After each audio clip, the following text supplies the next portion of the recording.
안녕하세요, 여러분. 한 주 잘 보내셨을까요? 네, 잘 보내셨어요? 네, 다행이네요. 저도 잘 보냈습니다. 오늘 여기 계신 분들 중에 이상형은 이상형일 뿐이다 라고 생각하시는 분 있으면 손?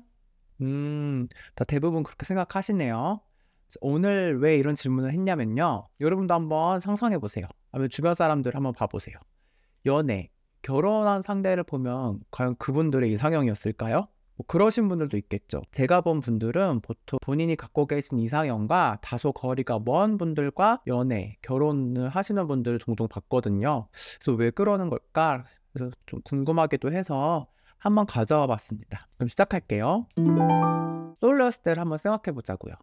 우리는 이상형과 사랑에 빠지는 상상을 하지만 궁극적으로 이상형과 완벽하게 일치하지 않는 사람과 사랑을 하고 결혼도 하는 현상에 대해 심리학에서는 다음과 같은 관점으로 볼 수 있습니다. 첫 번째, 이상화와 현실. 누군가 내게 이상형이 뭐야? 라고 물어볼 때 이런 사람과 사랑하면 좋겠다고 생각해서 어떤 환상, 욕망, 기대를 반영하게 되죠. 그러나 현실을 살아가다 보면 우리는 이상형과 완전히 일치하지는 않지만 그것을 보완할 만큼 매력 있는 상대를 만나거나 나에게 정서적으로 필요로 했던 자질을 충족시켜주는 사람에게 마음이 끌리는 경험을 하게 됩니다. 두 번째, 무의식적 욕망과 해결되지 않는 문제.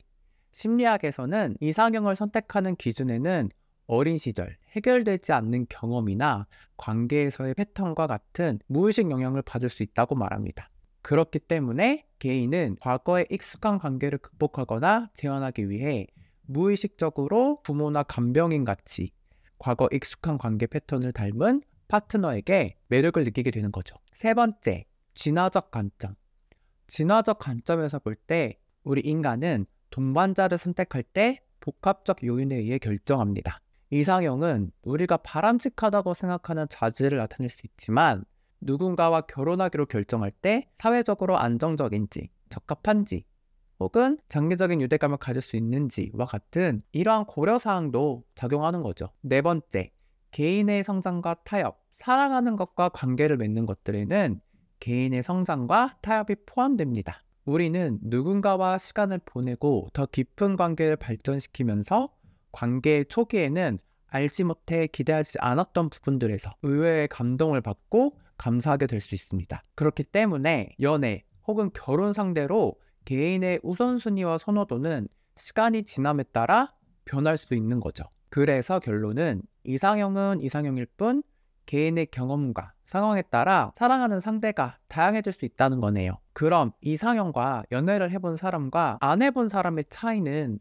나중 가서 어떤 결과를 가져올까요? 첫 번째, 비현실적인 기대. 자신의 이상형과 데이트를 해본 적이 없는 개인은 파트너가 어떤 사람이어야 하는지에 대한 이상화된 개념을 고수할 수 있습니다. 그렇게 되면 사랑에 대한 낭만적인 견해와 비현실적인 로망을 가질 수 있으며 이로 인해 실제 연애에서는 만족을 찾는 것이 어려울 수 있죠. 그리고 데이트 상대가 이러한 높은 기대치를 충족시키지 못할 때 우리는 실망과 불만으로 이어질 수 있습니다. 둘째, 더 큰 관계 유연성. 이상형과 연애를 했지만 그 관계가 잘 풀리지 않았다는 것을 경험해 본 사람들은 미래의 관계에서 더 열려있고 유연한 사람이 될 수 있습니다.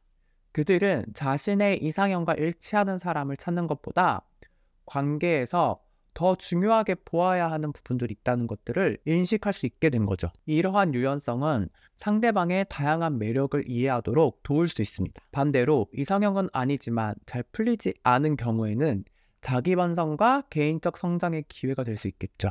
상대방과의 관계에서 자신의 욕구, 가치, 및 우선순위를 점검하게 될 거예요. 이러한 성찰은 자신을 위해 자신의 니즈를 이해하게 되고 궁극적으로 미래의 관계를 위해 더 나은 선택을 하려고 할 겁니다. 그래서 결론적으로 이상형은 가상의 구성일 뿐이며 실제 관계에서는 복잡한 역학관계가 포함된다는 점을 기억하는 것이 중요합니다. 때로는 자신의 이상형이 아닌 파트너와 만나게 될지라도 예상하지 못한 전개로 관계를 이어나가기 때문에 우리는 시간을 두고 파트너를 지켜볼 필요성이 있습니다. 왜냐하면 시간이 지남에 따라 실제 파트너가 소유한 자질이 장기적으로 봤을 때 행복을 가져다주는 케이스가 있기 때문입니다. 이러한 개념을 인식함으로써 우리는 자신의 이상형과 완벽하게 일치하는 사람을 찾는 것이 반드시 장기적인 만족으로 이어지지 않을 수도 있다는 생각에 더 개방적일 수 있다는 것입니다. 결국 사랑을 찾고 키우는 능력에 기여하는 것은 지식, 자기인식, 개인적 성장을 동반한 경험의 조합이라고 할 수 있습니다. 제가 드리고 싶은 메시지는 이렇습니다. 연애, 재회, 결혼에 어떤 가이드라인을 제시해주는 무형의 서비스에 여러분의 소중한 돈 낭비하지 마세요. 사랑을 찾는 관계에서는 살아있는 경험보다 중요한 학습은 없습니다. 사랑을 찾고 성공적인 관계를 구축하는데 타인이 관련 지식과 통찰력을 제공할 수 있지만 그렇다고 그분들이 특정 결과를 보장하거나 한 개인의 삶과 사랑의 과정을 결정하지 못합니다. 개인이 진정으로 배우고 성장하여 사랑과 관계에 대한 이해를 형성하는 것은 오로지 감정적 연결, 의사소통, 가치의 공유를 통한 다양한 개인과의 직접적인 경험과 상호작용입니다. 따라서 사랑과 관계의 영역에서 진정한 배움과 개인의 성장을 원한다면 직접 부딪히며 경험하세요. 연애 횟수가 거듭할수록 더 나은 사람과 더 예쁜 사랑 만들어 나가길 바랍니다. 오늘 영상도 시청해 주셔서 감사합니다.